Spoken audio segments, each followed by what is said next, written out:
Oke, saatnya gue jawabin pertanyaan-pertanyaan yang udah masuk ke Instagram gue. Spesial di hari ulang tahun, waktu itu gue nge-share bakal jawabin pertanyaan-pertanyaan dari kalian, dan ternyata entah ratusan atau bahkan lebih yang masuk, sehingga ya udah gue pilih random tanpa gue pilih sebelumnya ya. Jadi ini gue buka filenya di Instagram, lalu langsung gue baca random aja. Dan seinget gue sih ini Q&A pertama kayaknya, karena dulu pernah mau buka Q&A tapi akhirnya nggak jadi di video ini. Ya udahlah. Oke, pertanyaan pertama ya, dari Proto Dinosaur. Ini biasanya hadirnya Ramadan doang nih. Saur, Bib, orang Timur Tengah kalau main FF dan emosi apakah suka mengumpat atau malah istighfar? Oke. Gini ya, orang baik itu ada di mana saja dan orang tidak baik itu ada di mana saja. Jadi itu bukan tergantung, oh orang Timur Tengah pasti baik agamanya, enggak. Atau oh orang Eropa pasti gak baik agamanya, enggak juga gitu. Jadi ada di mana aja orang baik dan orang tidak baik gitu. Jadi biasa aja melihat orang itu, gak perlu rasis. Oh orang Batak pasti begini, orang Cina pasti begitu, enggak lah. Nah, tapi pertanyaan ini gue pilih nih karena gini, orang tuh kan biasanya kalau main FF terus kalah, langsung dia tuh mengumpat dengan nama-nama hewan di kebun binatang, padahal pas dia TK suruh nyebutin nama hewan dia gak nyebutin, tapi entah kenapa sekarang justru dia hobi nyebutinnya. Nah, cuman yang gue ingin kasih buat kalian cara para Habib, yaitu orang Arab keturunan Nabi, paling tidak di kampung gue dan minimal ayah gue, kalau mereka marah sama gue atau marah sama orang lain atau keadaan, mengumpatnya itu biasanya Allah yahdik. Itu udah umpatan paling serem tuh, Allah yahdik. Gue kalau udah kena level Allah yahdik itu kayak sekian combo. Kalau di Tekken, lu main Tekken atau Street Fighter dulu tuh sekian combo, biu, langsung kalah lu, langsung habis. Atau kayak kalau film Dragon Ball tuh kayak Vegeta itu kalau udah Kame-Kame, atau Goku tuh kalau udah Kame-Kameha gitu. Itu udah parah kalau udah Allah yahdik. Tapi menariknya, Allah yahdik itu artinya semoga Allah memberi hidayah kepada kamu. Kenapa? Karena kita diajarkan dari kecil bahwa kata-kata itu suara hati. Kalau yang keluar dari mulut lu buruk, besar kemungkinan hati dan pola pikir lu buruk. Dan kata-kata itu akan sampai juga ke hati. Karena itu berhati-hatilah dengan kata-kata. Karena kalau sudah melukai hati orang, luka di hati itu seperti bekas paku di tembok. Walaupun lu cabut, bekasnya itu pasti ada. Dan lu gak akan dimaafkan oleh Allah kalau orang yang lu lakukan kesalahan kepadanya gak memberi maaf kepada lu. Pokoknya hati-hatilah sama lisan. Oke, dari Ahmad Hanif. Bib, pernah ngerokok nggak? Nggak. Tapi gue mau cerita. Gue ada momen tuh mau ngerokok sekali waktu kecil SD. Mungkin kelas berapa ya? Kelas 4 SD mungkin ya, atau di bawahnya, atau ya di bawahnya sih kayaknya, atau di atasnya dikit lah. Nah itu, tapi rokoknya itu biasanya temen-temen tuh nggak beli rokok, tapi ngambil puntung rokok di tempat orang tuanya masing-masing. Nah kebetulan keluarga gue gak ada yang ngerokok, ayah gue gak ngerokok, dan lain-lain. Nah biasanya temen tuh bawa dari rumahnya tuh, kalau bahasa Madura bilangnya bucengan. Jadi bekas orang tuanya diambil buat dirokok. Atau mereka itu biasanya ngerokok pakai, kalau lu tahu dulu tuh di toko rokok biasanya ada contoh rokok yang di dalamnya gabusnya doang, itu diisap. Atau pakai ada tuh dulu pohon yang tengahnya lobang dan bisa dibakar dan dia pelan-pelan apinya, biasanya pakai itu. Nggak mungkin beli, tapi suatu hari pada saat itu kita entah kenapa beli rokok. Beli rokok itu butuh dua hal. Pertama, keberanian untuk membeli karena terlalu banyak agen intelijen di kampung gua, takut bocor ke orang tua. Yang kedua, kemampuan ekonomi untuk beli rokok. Entah kenapa hari itu oke, kita beli. Kita bawa tuh ke sungai, saking takutnya untuk ngerokok. Dan lu tahu, emang ya, kalau orang udah nggak bakat, terus deg-degan, itu menjadi energi yang akhirnya membuat apa yang kita takut itu kejadian. Tetangga gue lewat dong di sungai itu. Jadi tetangga gue tuh tiba-tiba lewat, entah kenapa dia mungkin mau ngambil bambu atau apa gitu. Tapi jarang banget orang lewat sana. Hari itu lewat. Dan rokok yang belum dibakar tuh atau baru dibakar, belum diisap, itu langsung gue buang. Dan kata teman-teman gue, gimana sih kok dibuang gitu. Jadi nggak pernah tuh ngerokok. Oke, selanjutnya dari DM Restu. Bib, pernah ribut sama orang tua nggak? Oke, gue kalau ribut sama orang tua, alhamdulillah nggak pernah. Karena orang tua gue sangat pengertian, sangat menghargai positioning anaknya, asalkan nggak aneh-aneh. Orang tua gue dari kecil membiasakan gue untuk diskusi tentang segala hal, dan gue kebetulan juga orang yang ngefans dengan orang tua gue, jadi relasinya relatif aman. Tapi ada diskusi yang agak alot itu ketika menentukan gue itu harus masuk SMA mana dan masuk di IPA atau IPS. Itu agak alot waktu itu diskusinya. Karena kalau nggak salah ya, gue pengennya IPA karena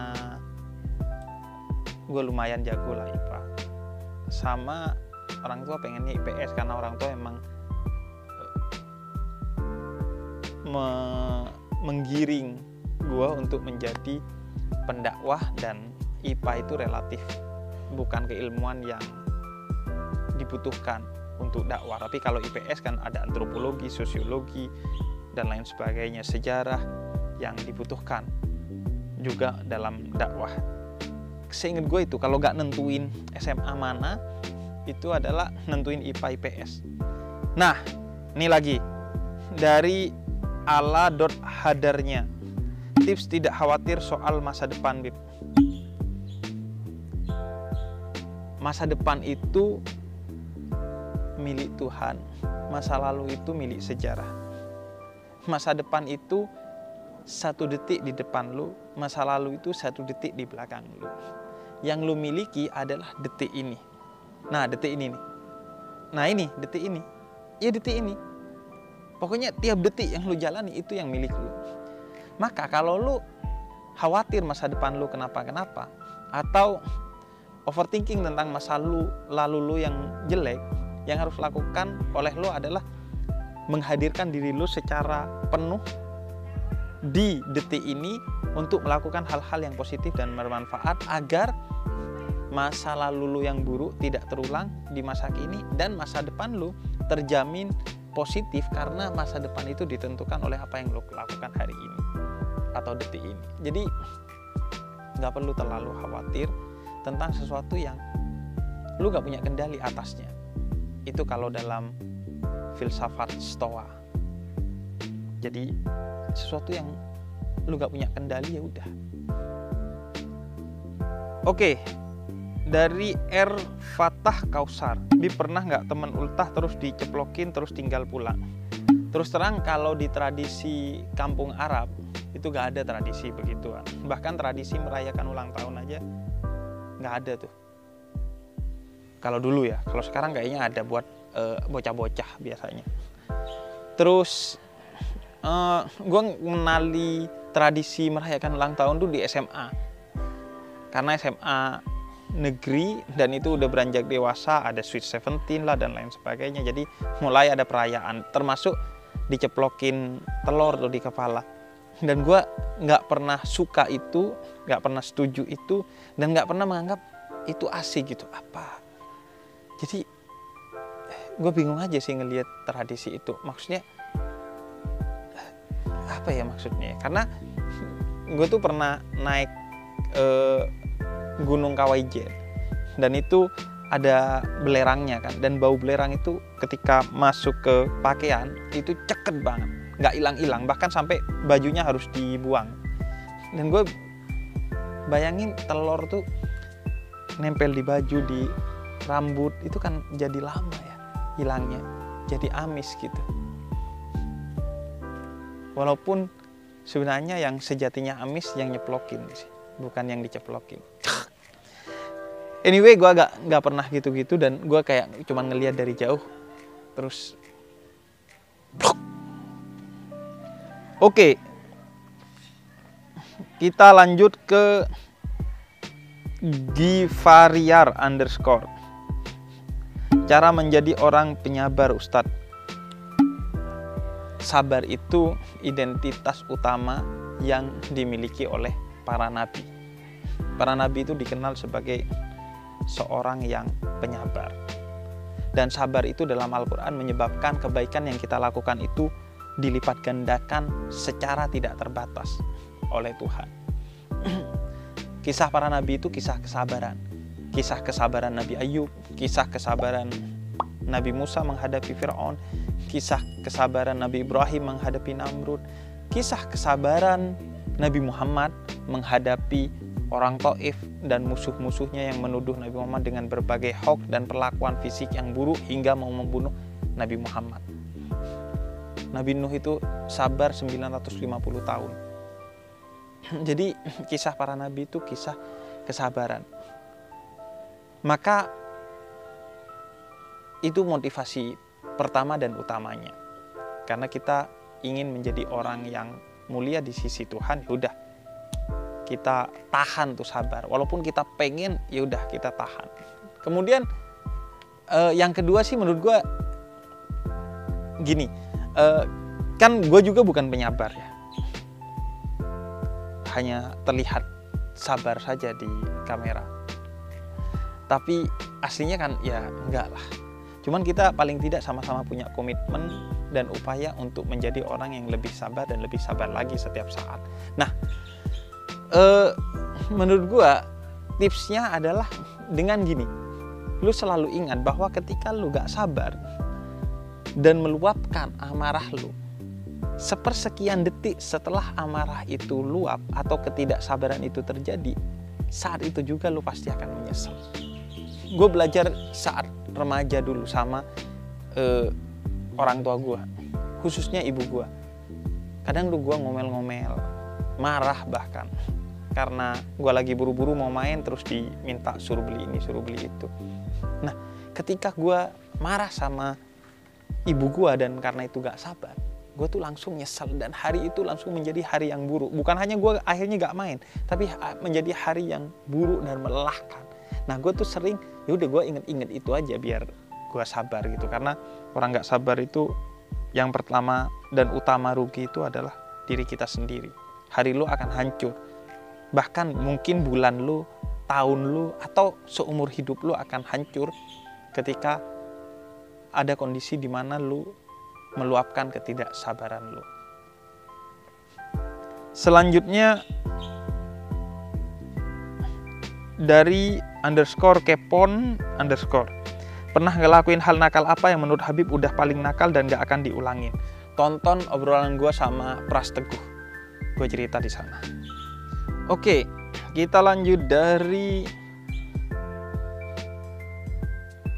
Rofiur _ ultanya Habib ternyata bareng sama Hokage pertama, Bib.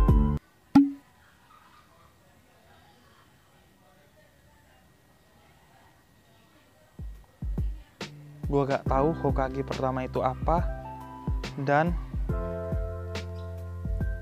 lu jangan menganggap diri lu keren karena hari ulang tahun lu sama dengan orang-orang keren. Orang-orang keren itu menjadi keren karena dia mengisi hari-harinya setiap hari, bukan hanya mengisi hari ulang tahunnya saja dengan hal-hal yang positif. Dari Get Rier, dulu waktu masih kecil dibolehin minum Coca-Cola nggak? Nah, ini lucu banget. Jadi gue itu nggak dibolehin minum Coca-Cola, pokoknya produk-produk Israel lah, karena ayah gue agak strike soal itu. Gue juga baca tentang pemikiran-pemikiran anti-Zionis, karena ayah gue banyak punya buku-buku tentang anti-Zionis, baik dari pemikir Arab maupun pemikir Barat, atau bahkan dari pemikir-pemikir Yahudi. Lo harus membedakan antara Yahudi dan Zionis. Banyak orang Yahudi yang taat, yang anti kepada Zionisme karena dianggap sebagai kolonialisme di era dimana kolonialisme itu sudah usang seperti hari ini. Jadi ada tuh momen lama gue gak minum Coca-Cola, gak minum Sprite, dan lain sebagainya. Oke, selanjutnya dari Fadil_Anju, tutorial gak malas sholat Bib. Kata ayah gue, lo diciptakan untuk sholat, maka kalau lo gak sholat, lo mengkhianati tujuan penciptaan lo, sehingga hidup lo akan konslet. Dari Safia Yakin, Bib, jurus merayu calon mertua Bib agar dapat restu, cara bicara di depan calon mertua Bib. Gini ya, lu bayangin kalau itu anak lu, dia akan menitipkan hidup dan matinya anaknya kepada lu, sehingga sangat bisa dimengerti kalau dia sangat berhati-hati. Karena itu lu harus mengerti itu dulu. Kemudian yang kedua, lu meyakinkan dengan bukan hanya kata-kata tapi sikap bahwa lu memang orang yang siap dan layak diberi amanat itu. Karena bayangin, lo mau nitipin kunci mobil lo aja ke orang, nggak sembarangan. Apalagi ini anak. Karena itu amanat berupa istri atau anak itu adalah amanat yang agung, yang perjanjian lo itu dengan Tuhan. Makanya Quran nyebutnya mitsaqan ghalidha, perjanjian suci antara kita dengan Tuhan. Bayangin, anak itu yang lu nikahi, dia 9 bulan dikandung oleh ibunya setelah lama dinantikan oleh kedua orang tuanya, dibesarkan dengan penuh kasih sayang, bahkan hingga orang tuanya mati-matian, dan itu yang lu terima, maka itu amanat besar. Dari Merik RNWN, Bib pernah main peta umpet nggak? Tapi ngumpetnya pulang ke rumah. Ngumpet pulang ke rumah sih enggak. Gue yang sering itu adalah ngumpet di belakang orang yang lagi nyari itu. Jadi pas di belakangnya, jadi begitu dia selesai 10 biasanya selesai, gue langsung tas. Jadi gak usah ngumpet. Itu kalau lagi malas main peta umpet, itu tipsnya. Ngomong-ngomong, sampai sekarang banyak loh orang yang udah dewasa masih main petak umpet. Ngumpet dari kenyataan. Dari Ivan Sah _, Bib, saya mau nanya, manusia itu harus hidup sesuai dengan garis yang ditakdirkan kah, Bib? Gini, lu gak akan mengetahui apa takdir yang akan terjadi kepada lu sebelum lu sampai kepada takdir itu. Jadi gak masuk akal kalau lu bilang harus hidup sesuai dengan garis takdirnya. Emang lu tahu takdir lu? Karena itu ikhtiar sepenuhnya, sisanya tawakal, berikan kepada Tuhan. Dan lu gak akan menyesali semua takdir yang ada pada diri lu kalau lu sudah ikhtiar semaksimal mungkin.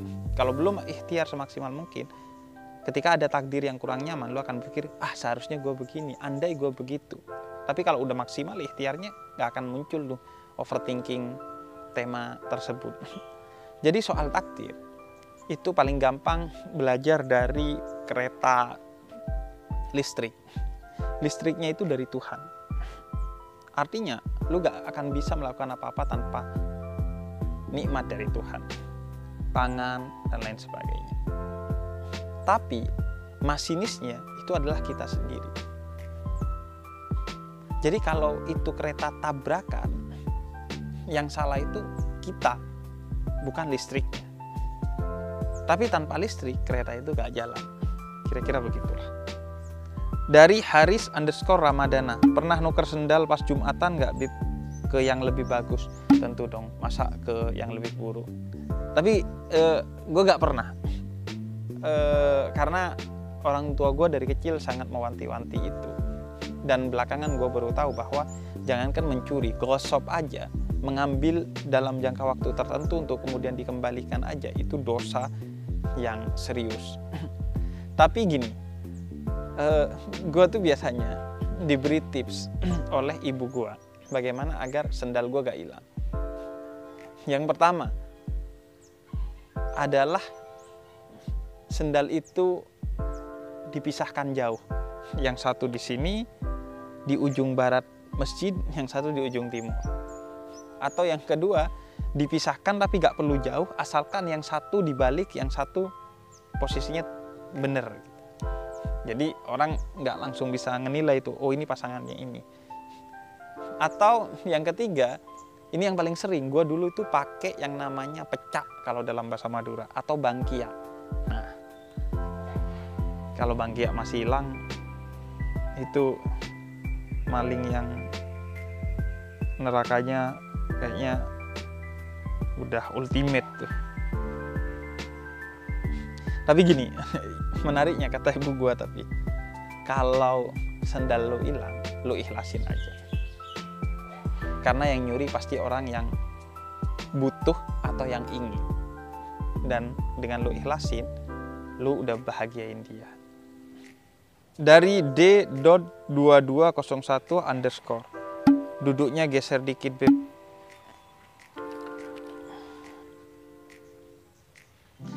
Anda yang bikin Indonesia akan gagal di tahun 2045 untuk mendapatkan bonus demografi. Oke, ini karena pertanyaannya banyak banget. Gua sekali lagi scroll, berhenti dimanapun, dan itu pertanyaan terakhir yang gue jawab. Bismillah. Dari Sergi.ii, Bib, apakah Habib dulu waktu kecil pernah nangis diomelin orang tua dan pengen cabut dari rumah? Serius, iya banget. Gue kalau nangis biasanya pergi ke kamar, nutup pintu, gak berani ngunci karena gue gak pernah dibolehin ngunci pintu kamar sama orang tua. Kemudian nutup kepala pakai bantal, nangis, boikot gak makan, boikot gak minum. Kemudian kalau didatengin orang tua, sok tidur. Kemudian punya perasaan bahwa orang tua gue minimal gak sayang sama gue, atau jangan-jangan gue bukan anak dari orang tua gue. Dan pengen cabut, bener. Pengen lari, merantau, pakai kayu ranting sebagai pegangan, dengan sarung yang diisi pakaian dan makanan. Kebanyakan nonton film dan kebanyakan baca buku detektif kayaknya. Oke, kalau begitu teman-teman, itu aja. Gue batasi berdasarkan waktu karena ini udah lebih dari 20 menit. Kapan-kapan lagi deh gue jawabin pertanyaan kalian. Ngomong-ngomong, gue gak milih pertanyaan ini, gue random aja bacanya. Jadi sorry buat yang belum kebaca. Semoga sebagian sih kayaknya udah pernah gue jawab di konten lain, dan semoga di next konten bisa gue jawab pertanyaan kalian atau secara tidak langsung menjawab pertanyaan kalian. Terima kasih udah bertanya, dan oke. Assalamualaikum warahmatullahi wabarakatuh.